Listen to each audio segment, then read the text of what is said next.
Most of you that might have clicked on this video are familiar with the Antetokounmpo's family's incredible journey to the biggest heights of the NBA, leaving everything they know in Nigeria and making it out of Greece with practically nothing, not even passports or Greek citizenship. Life in Greece for the Antetokounmpo family was not the Santorini all-inclusive packaged holiday that's displayed on our Instagram feed. They were poor. Somehow the parents ensured they had dinner every day. But Thanasis and Giannis recounted how they never saw their parents eat the food. Unfortunately, it wasn't just the poverty. As an immigrant family constantly fearing deportation in an almost pure white society, this family literally had a national target on their back, especially from these folks. Yes, Greece is and was intensely racist and xenophobic. These Golden Dawn members would actively seek out immigrants, people of color, and violently attack them, sparking fear amongst immigrants and the Antetokounmpo family. So you can just imagine what school was like for people like Giannis.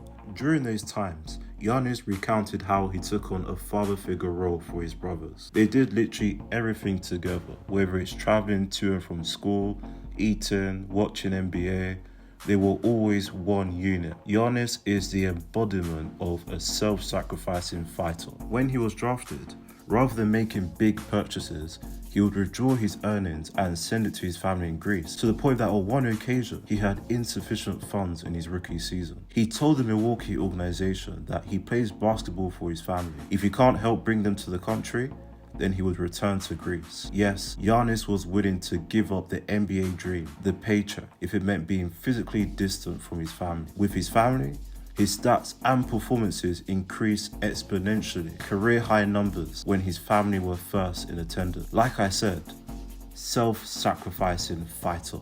Almost every year, he has the opportunity to move to a big market team like Miami or LA and achieve even higher earnings. But he has continued to stay in a small market team. The year he brought a championship to Milwaukee, he actually considered not playing basketball anymore because he cares so much about the people around him, the city, the organization, that it got so overwhelming for him, especially after the shock of losing his father.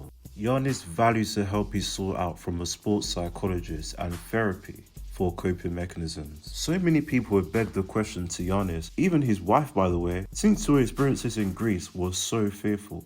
Why do you embrace Greece? Why represent them in FIBA or at the Olympics? Why not form this super elite team with Nigeria? Or be like Embiid? Giannis is creating and has created a new narrative for immigrants in Greece, Europe, and other countries around the world, that immigrant families can make a name for themselves and that they can achieve their dreams. By means of the Charles Antetokounmpo Family Foundation, or CAFF, which honors their late father, Giannis, Kostas, Thanasis, Alex, and Francis are instilling this belief and providing support to undeserved youths in Greece, Milwaukee, and Nigeria. Their motto, opportunity fuels potential. It's crazy how this is just some of the stories recounted in their documentary, Giannis, The Marvelous Journey. Whether you followed Giannis from his early beginnings in the NBA or have never heard of him before, I'm confident that you'll find other accounts and details of his story moving and inspiring. How he and his family constantly handled fear, and how Giannis has time and time again proved to be a self-sacrificing fighter.